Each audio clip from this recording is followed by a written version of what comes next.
तरह से तहसीलदार कार्यालय में कन्वेंस के नाम से 60-12 बदलने के नाम से शिविर लिया गया। हम भी एमएलए एमएलसी रह चुके हैं, कांग्रेस की सरकारें रह चुकी है, मगर एक एमएलए जाकर के तहसीलदार के कार्यालय में बैठ के शिविर लेता है, ऐसा कहीं देखने नहीं मिला। जय हिंद दोस्तों, जैसे कि आपने सुना, कांग्रेस नेता मुजफ्फर हुसैन ने विधायक नरेंद्र मेहता पर आरोप लगाए थे कि वो कैसे एक तहसीलदार कार्यालय में कैंप लगवा सकते हैं, और भी कई अन्य आरोप लगाए गए थे।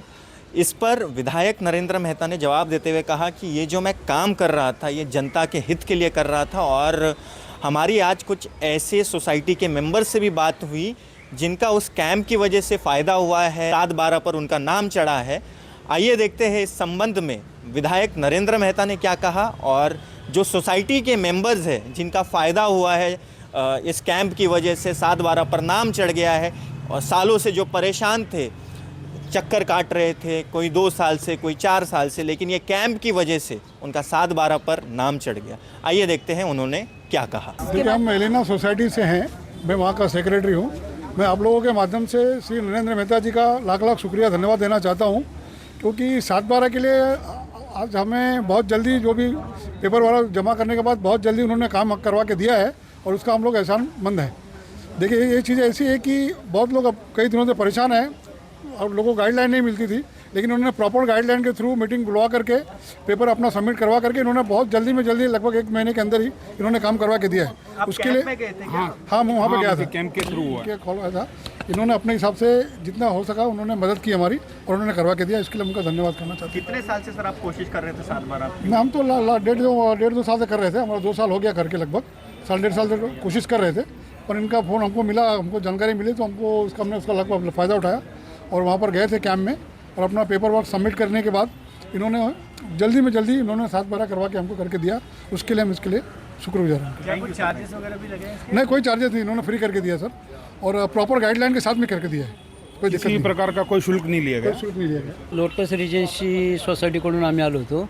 आम्ही कॅम्पमध्ये पण गेलो होतो, आणि खरोखरच नरेंद्र मेहता साहेब आमदार यांचे मानावे तितके आभार कमी आहेत, आणि त्यांच्यामुळेच हे मला वाटतं आता 7/12चे काम जे सक्सेस झाले. भरपूर सोसायटी अशा होत्या की इकडे तिकडे फिरत होत्या, पण त्यांना मार्ग मिळत नव्हता.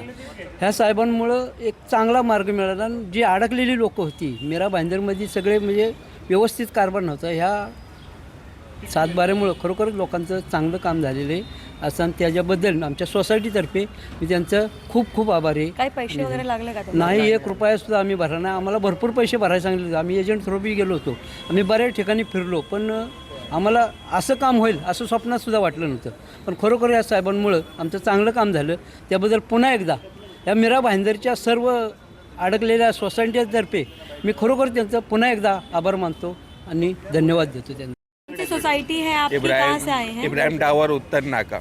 हम लोग वहाँ से आए हैं। 4 साल से हम लोग अपना पीछे पड़े थे, अपना एजेंट लोग के कोई किया नहीं, लेकिन सर के पास में हम लोग जब वीडियो देखे तो सर के पास गए, तो सर ने हमारे पेपर जमा करके और हमें 1 महीने के अंदर यानी करके दे दिया 7/12 बगैर पैसे के।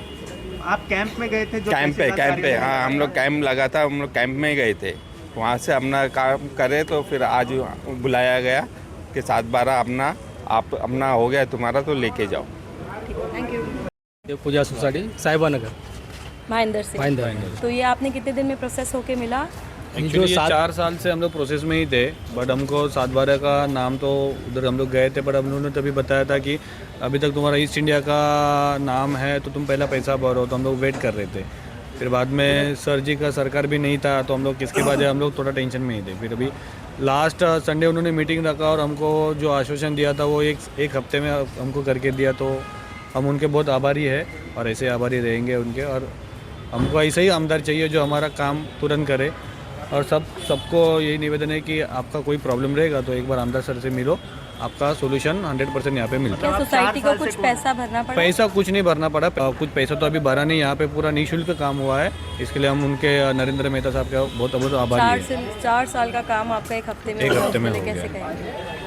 यही है कि उनके अभी ऐसा है कि इन्होंने, हम जिसके पास गए उनका अगर काम नहीं हुआ और उन्होंने 1 हफ्ते में काम किया, तो हम लोग उसको बहुत आभारी है। 4 साल तो इतना सोसाइटी को उन्होंने रखड़ा के रखा जो अभी ये 7/12 हो डीम कन्वेंस हो, तो साहब के पास आके सोल्यूशन मिल रहा है, तो सब जन यहाँ पे आए हम लोग सोचते हैं। मुजफ्फर हुसैन के ओर से आपके ऊपर एक टीका टिप्पणी और आरोप लगाया गया है कि आप अपने मनमाना करते हैं, आप अपने पद का दुरुपयोग कर रहे हैं। आपने तहसीलदार में जो ऑफिस में जो कैंप लगाया था वो भी एक गलत था, क्या कहेंगे इस पर?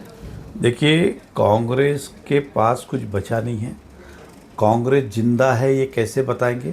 तो हर समय कुछ ना कुछ आरोप लगाना, कहीं बोर्ड लेके खड़ा होना, कहीं यही काम है अब, इसलिए वो करते। रहा सवाल जो कैंप मैंने लगाया था, किस लिए कैंप लगाया गया था कि शहर में बहुत सारे लोग ऐसे हैं जिन्होंने कन्विंस तो किया या डीम कन्विंस किया, 7/12 फेरफार पे नाम नहीं होता था। अब वो मेरे कार्यालय आए, मैं तहसीलदार को बोलूँ, तहसीलदार फिर किसी को बोले, वो बोले हमारा एक एजेंट है। तो ये मोदी जी की और फडणवीस जी की सरकार है, या काम करने में हम विश्वास रखते। उस कैंप के अंदर आए, 150 लोगों ने अपने नाम दिया। 150 लोगों में से कई लोगों के अधिक से ज़्यादा 7/12 हो गया और फ्री में हुआ। पहले यही 7/12 करने के लिए बीच में दलाल और एजेंट लगते थे, और वो एजेंट कोई 50,000 लेता था, कोई लाख लेता था। आज तहसीलदार साहब और तलाटी और हमने मिलकर सबका काम फ्री में किया है। तो स्वाभाविक है हम जनता का काम कर रहे, कोई हमारा काम करने वहाँ नहीं गया था, या हमारी प्रॉपर्टी खरीदने और बेचने का काम नहीं चल रहा था। पब्लिक का जो काम था, हम अपना काम इसी तरह से करते रहेंगे, उनको क्या करना है वो करें। सर, बहुत सारी जगहों पे ऐसा हुआ है जहां अब अंकुश लग गया, जैसे कि हम बताएं अभी तहसीलदार ऑफिस में एजेंटगिरी बंद हो गई, रेशन कार्ड ऑफिस पे आपका डंका बजा, वहां बंद हो गई। ऐसे ही रजिस्ट्रार ऑफिस पे भी एजेंट लोगों का एक डर का माहौल हो गया, लोगों में बहुत आसानी हो गई कि भाई उनके काम बहुत इजीली करके दिए जा रहे हैं। इस पर आपत्ति है, ये कैसा आपको लगता है? देखिए, आप अगर देखेंगे तो डीम कन्वेंस की बात हो, सोसाइटी की बात हो, हमने उसका भी कैंप लगाया था।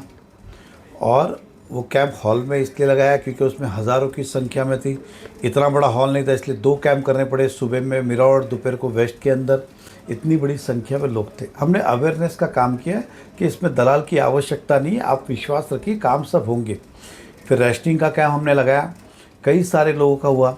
रेशनिंग का भी हमने बहुत अच्छा हमें प्रतिशत मिला।